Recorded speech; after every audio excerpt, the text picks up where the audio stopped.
chest up, shoulders back. This is Revival Fitness. And a lot of you guys need to taper down your expectations of your bulks and your cuts. Now, I'm not saying that those things don't work. Someone's like, oh my goodness, you see that? No, you still need to bulk and cut, guys, if you want to make timely progress. It is what it is. You got to do it, no matter how many charlatans try to convince you otherwise. Now, that said, when it comes to bulking and cutting, I see this very often. I get a lot of questions about this. A lot of dudes, they think, okay, I want to bulk to this weight. Okay, so maybe they'll use me as an example. They're like, man, the last time you bulked, you got up to 190 pounds. I'm going to do that too. Or maybe if you're cutting, you're like, okay, if I get down to this set weight that this one influencer is at, I'm going to look like him. I'm going to have really chiseled abs and I'm going to look really huge because I'm so lean. So these sound really good when you're drawing them up into your head. But in terms of what's actually going to happen, pretty small chance it's going to pan out how you envisioned it. And by the way, this is why bulking, even now, still has such a bad reputation attached to it. It's the dirty bulk fallacy, because guys make this mistake and then they swear off bulking and say, oh, well, see, it doesn't work, or it didn't work for me, bro, or all this other stuff, right? You know, you have your realization, you're in your small size shirt, your arms aren't even filling out the sleeves, you're sick of struggling with the same weight on the bench press for weeks and months. You're like, all right, bro, screw it, time to get big. It's time to eat big, get big. You start to really buy into the mentality. They try to gain a bunch of weight as fast as possible because they're essentially trying to get to a pot of gold without crossing a rainbow, if that metaphor makes sense. So they will just start stuffing their faces and they eat everything in sight. If you eat out a lot especially, this can go out of control pretty quickly. But what these guys do is they will say, okay, I'm going to gain 30 pounds over the course of 6 months.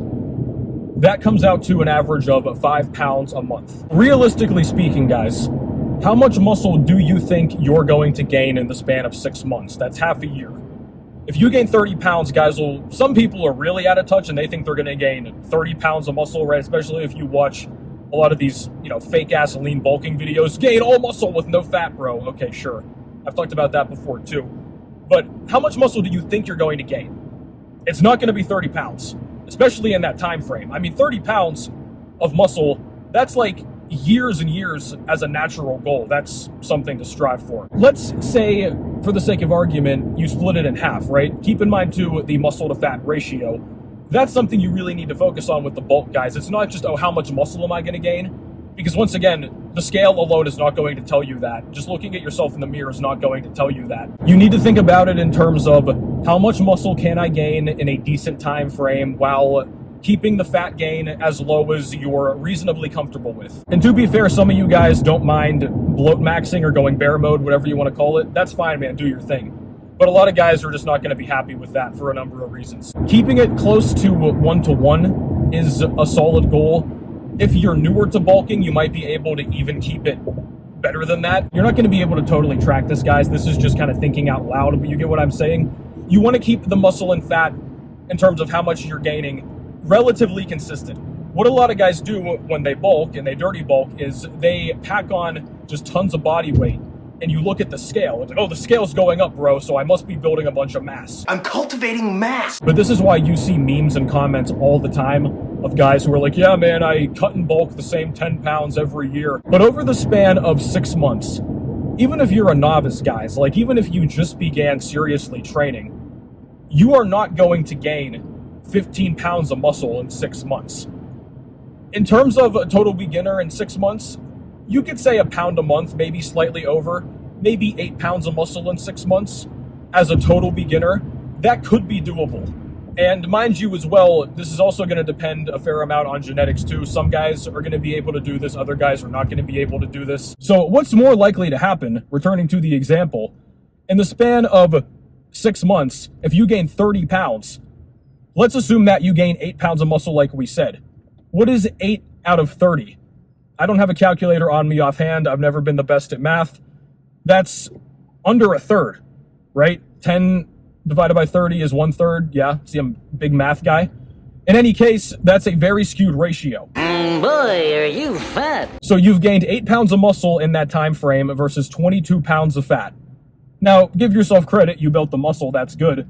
But for the amount of body fat that you gained in that time frame, you could have bulked for longer, made the rate of gain slower, added the same amount of muscle or even more over a long haul, and you could have kept the fat gain to much more of a minimum.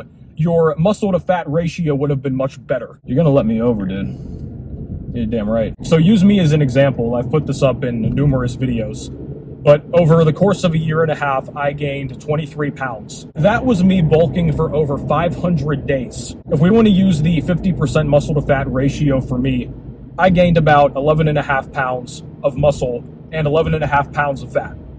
For a guy, whenever I started this bulk, I was pretty much intermediate, you could call it. Once you are outside the novice phase too, as I said, it's going to only really get harder in terms of how much muscle you can build for every pound of fat that you gain. Your perceptions of how much muscle you can gain in X amount of time has been very skewed just because of just the rampant lying and all the stuff online. It is what it is. You're not going to really stop it. But realistically speaking, you need to be thinking about your bulking phases in not just 4, 5, 6 months.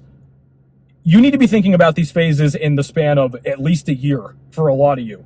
Now, once you've built your base and you're more happy with where you are and stuff, then you could have some more leeway with this.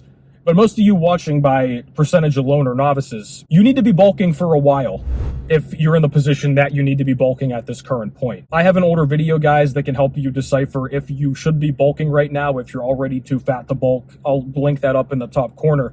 But I've said before, man, and a lot of experienced trainers and coaches and bodybuilders, powerlifters, etc. say this, you probably need to bulk for 2 years realistically. If you want to milk out all of your novice into mid-intermediate gains or even beyond that, if you want to expedite this process as much as you can, if you don't want to be spending 5 years in the gym to get where it took another guy 1 single year to get, and that's really what it is, man. I mean, the guys who are always recomping and they always bulk for a bit, then they panic and they cut. Oh man, my stomach's starting to spill over a little bit, bro, right? These are the guys that end up wasting insane amounts of time. And I say this a lot, guys, and you know, the hypertrophy cells always get angry. I train only for hypertrophy, not strength, as if that means that you should somehow be ignoring numbers and not getting stronger, even if you're not 1 rep maxing or doing bench squat deadlift, right? You should be doing stuff that is at least very close to those things. You still need to be progressively overloading, which is getting stronger. You need to be focusing on your logbook, guys. Some of you, I'm sure, are like, I don't keep a training log, bro. I just go in, pick a weight, and I just rep it out. You're dumb. Your primary focus when you're bulking and when you're cutting, this is going to be limited more so just based on the nature of what you're doing.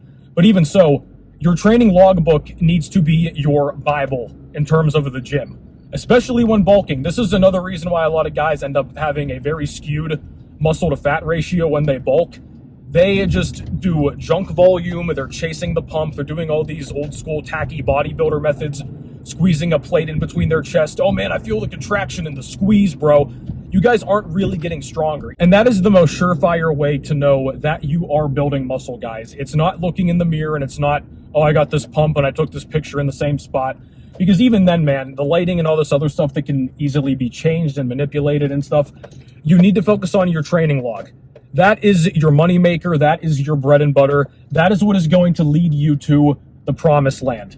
You need to be consistently hitting PRs on numerous exercises, really. I mean, once you're getting to the 3rd or 4th exercise order in a given day and you're more fatigued, then that might be a little bit slower. You might even regress a bit if you hit PRs on the main exercises, the first ones of the day. A lot of you guys just have bad training in general, which is why you should get one of my programs. I can lay it all out for you. You need to get stronger. That is what informs you of how you're building muscle, and the muscle you build is going to translate into your strength. This all works symbiotically, guys. Again, get out of this ridiculous mentality. I don't know when this got so popular in recent years where there's just this massive difference, guys think, between strength and hypertrophy. And powerlifters only do the bench squat and deadlift for low reps, and they use bands and chains, and they're fat. And all they do is that, and then they leave the gym. And bodybuilders train in the higher rep range. They do all this stuff. You guys know a lot of bodybuilders do the power lifts. A lot of powerlifters also do, it's called accessory work, to build muscle, to support their main lifts. But guys will ask a lot, when should I end the bulk? You can end it once you have reached a point of body fat that you're just getting, you're kind of like, okay, I'm getting a little bit too spilled over for my liking. That could end it there. Even then though, man, I think a better way would be, if you're not gaining too much fat at the rate you are, which I think that should be the goal when bulking, I would get to a point where it's either you're just sick of bulking, you're sick of eating so much, and really get to a point where you've hit the PRs you want to hit. Set out a PR and be realistic, okay? If you're benching 135 now, I'm going to hit 315 by the end of the year. That's very, very unlikely, okay? But maybe 225, right? Get to your 225 bench. Get to the 315 or mid 300 squat, get to the mid 300s, 400 deadlift, okay? Set these goals, guys, because once again, numbers are numbers, right? Weight is weight. Photos and videos and standing up close to the mirror with your bicep pump and the lighting and you edit it, that's far too esoteric and variable to measure your progress with. You need to trust the iron. So if you are reliably hitting PRs on a regular basis, this doesn't mean just 1 rep maxes. This is also volume PRs for your rep work too, all this other stuff. You're doing that. You're slowly and steadily gaining weight. You're not just egregiously spilling over too much, which that's one thing you can probably judge by photos, unless your body dysmorphia is that bad, which some of yours might be. I get it. You can get in contact with me if yours is really that bad, and we can discuss it in better detail, try to give you some help. You've grown up with social media your whole life. It's hard for you guys, I understand. But that's what you need for a successful bulk. It's not, okay, I have to reach this number on a scale, and then I force feed and eat a bunch of junk food just to hit this number, and then you're disappointed at the end, then you cut, you have way less muscle than you thought you were going to have. Then the yo-yo cycle starts, right? I gain and lose the same 10 pounds every year. Yeah, that's all fat, bro. Fat is easy come, easy go. So that's what you want to keep in mind with the bulk. And we haven't talked much about cutting in this video. I'll talk about this just very briefly. The same thing applies. So what a lot of people do whenever they cut, and I've had a lot of comments from people who even were very obese, and they rapidly cut down. They would go from 300 plus pounds down to under 150 pounds, which is very impressive in its own right. That said though, is that sustainable? No, it's not. What happens often is they will either rebound in the weight. You guys have probably seen the tale of the Biggest Loser contestants. They lose a bunch of weight when they're on the show. They get off the show. The habit starts to dissipate. They're sick of starving themselves. They can finally eat again. They rebound right back. Even if not to exactly where they were, they get kind of close. And then they're back at square one again. Even if you were very heavy and you lose a bunch of weight, by the time you cut that much fat that quickly, good chance you're in eating disorder territory. Body dysmorphia is probably going to be an issue. If you were very, very heavy and you lost a bunch of fat, you're probably going to have loose skin too. That can really mess with a lot of guys' heads. They can get really messed up over that. So the best option in either case, guys, is the more slow and steady approach. You absolutely can cut faster than bulking just because body fat is easier to lose. Going from a 20% body fat down to 13, cutting, should be noticeably faster than going from 13% body fat bulking up to 20. If those two things for you are roughly the same speed, or if even, God forbid, you bulk that same difference faster than you cut it, you've got some problems. But the same scale principle also applies to cutting.